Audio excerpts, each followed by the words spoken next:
Linda Koslowski was a struggling actress when she snagged a role alongside Paul Hogan in Crocodile Dundee. But since then, she's pulled a bit of a vanishing act. So what happened? Here's what was behind Kozlowski's exit from Hollywood. When Kozlowski auditioned for Crocodile Dundee, she was an up-and-coming actress with only 2 screen credits under her belt, a bit part in a short-lived TV show called Nurse, and the pivotal role of Miss Forsyth in a 1985 TV adaptation of Death of a Salesman starring Dustin Hoffman. She had previously played the latter part in Hoffman's Broadway revival of the play, as her co-star Paul Hogan described her to People magazine in 1986. Before Dundee, she was unemployed and broke, but she delivered the goods. She was a star in waiting. When she signed up and was coming to Australia, it sort of worried us a little bit. She was a New Yorker, but she was terrific, a pleasure to work with. Kozlowski had become friendly with Hoffman, and the actor called the Crocodile Dundee team to put in a good word. As one of Kozlowski's friends told People, Dustin's call was like the good housekeeping seal of approval, but Linda got the movie because they liked her. I'm expecting someone.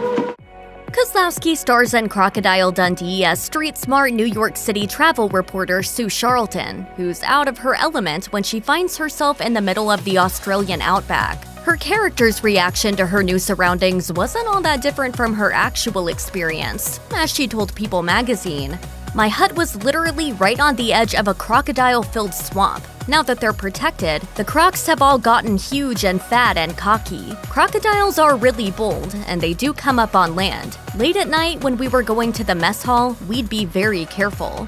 Despite those challenges, Kozlowski proved to be a trooper. As Paul Hogan told People, "We thought the bugs and the snakes and the danger of crocodiles would freak her right out. I mean, there have been 3 or 4 deaths up there from crocodiles since Christmas. And there were crocodiles in the water where we shot the movie, but she never complained. She was professional. She never said, 'I won't do these things.' Mind you, we had a guy with a loaded magnum between her and the water."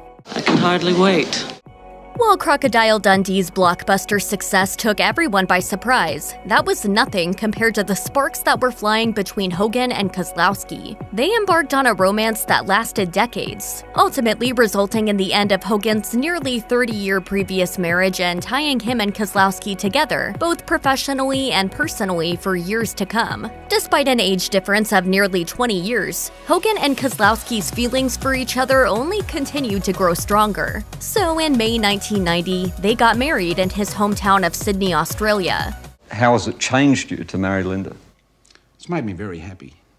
The 2 actors were virtual unknowns before Dundee, but that was certainly not the case anymore after the movie became an international sensation. Soon enough, the media couldn't get enough of them, especially in Australia, where their every move was chronicled by the media. For example, a 1988 report in the Sydney Morning Herald documented a steamy transatlantic flight to London, during which Hogan and Kozlowski couldn't keep their hands off each other. As one passenger claimed, "They hardly left each other alone through the whole flight." As Kozlowski recalled of that time during a 2001 interview with Scripps Howard News Service, "When I first fell in love with Paul, there was a big outcry because he was married and had 5 kids. It was hard because the classy, elegant thing to do is to not say anything. It's your personal life, and so they would come out and print their version of the story, which had nothing to do with reality." With a movie as successful as Crocodile Dundee, a sequel was pretty much guaranteed. By the time Crocodile Dundee 2 was released in 1988, rumors of Hogan and Kozlowski's affair provided added publicity. The film ended up earning $239 million worldwide. Impressive, though $100 million less than the original. Critics, meanwhile, were left unimpressed. As the New York Times' Janet Moslin wrote, "The earlier one had novelty to keep it going, and this time the novelty has begun to wear thin." Hogan and Kozlowski also starred together in another movie, and this time there were no crocodiles involved. In the 1990 comedy Almost an Angel, Hogan played a thief who has a near-death experience that convinces him he's an angel. It bombed at the box office, bringing in a measly $1.6 million domestically in its opening weekend and just $6.9 million worldwide, a far cry from the heights of the first Dundee. Hogan and Kozlowski reunited again years later for 2001's Crocodile Dundee in Los Angeles, but the dismal box office of just $39.4 million worldwide proved that the franchise had run out of steam. Linda Koslowski was also spending the 90s striking out on her own, determined to prove that she could hold her own as an actress without her husband. But that didn't quite work out as she hoped, as she appeared in a few forgettable direct-to-video duds throughout the decade with titles like Zorn, The Neighbor, and Backstreet Justice. She eventually took a break from acting and focused on raising her son, Chance. After a few years off, Kozlowski reprised the role of Sue Charlton one more time for Crocodile Dundee in Los Angeles. Not only would it be her and Hogan's last time working together, it would also mark the final acting role of her career. As she told the Los Angeles Times back in 1988, the writing had been on the wall for a while. The success of Crocodile Dundee was both a blessing and a curse, as she found herself typecast in the eyes of Hollywood casting directors. As she explained, "After Crocodile Dundee, I turned down lots of stuff, most of it where I'd played the girlfriend of some funny man."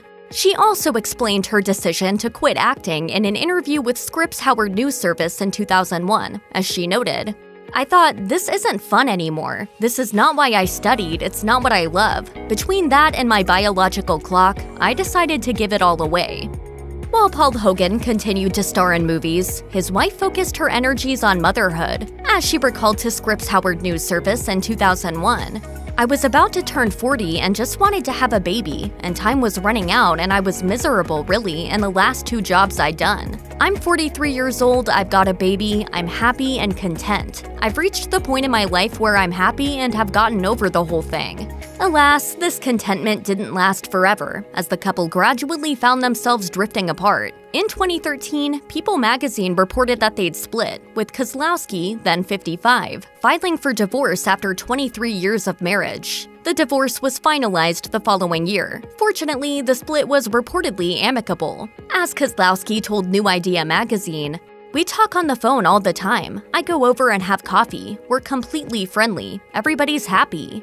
As for Hogan, he told the Daily Telegraph, "I'm very flighty. A woman lasts for about a quarter of a century and then they get bored with me. We were opposites and we were attracted to each other for a long time. Opposites in everything. From the food we ate, the music we liked, the entertainment we liked, the colors, the clothes, the places, everything. It worked anyway." Linda Koslowski's passion for travel opened the door for her to find love again after her divorce from Paul Hogan. Following their split, she took a trip to Morocco, where she was led by local tour guide Malay Hafid Baba. The attraction was immediate, as she described it to Lux Beat. "We knew in a flash that we had known each other for 1,000 years, which was a magic moment in both our lives."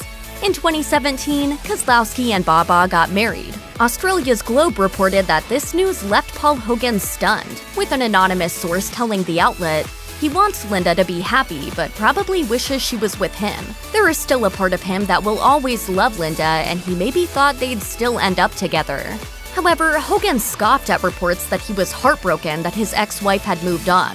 As his manager told the Daily Mail, "Paul is genuinely delighted at Linda's news and wishes her all happiness in her new relationship. For real, anything else you hear is pure fabricated invention."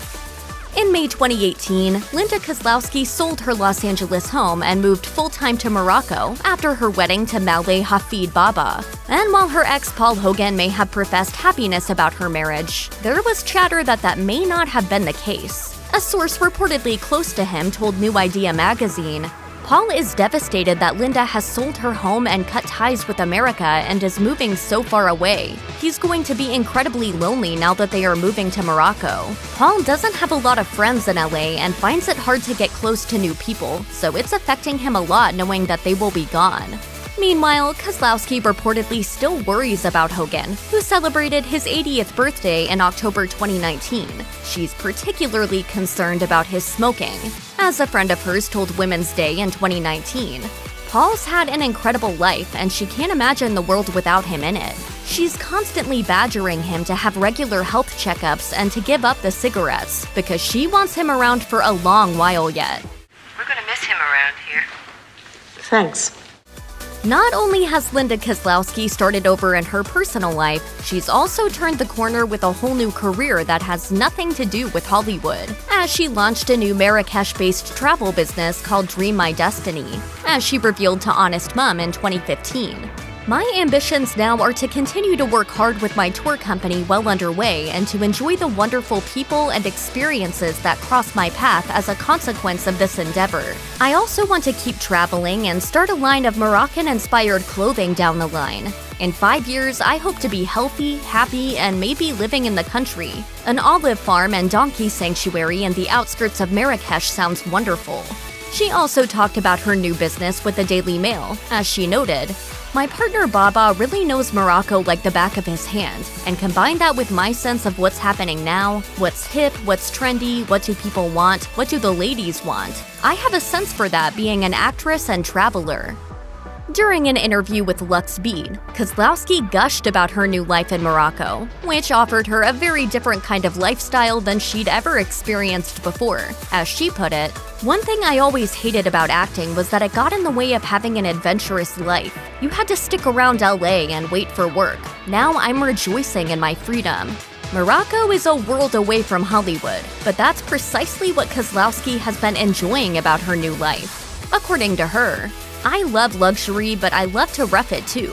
Baba and I once stayed 3 nights in the Sahara completely alone. During the afternoon, we had just a tiny strip of shade from our tent. Time stood still, and all we could do was lie in that strip of shade and talk and laugh."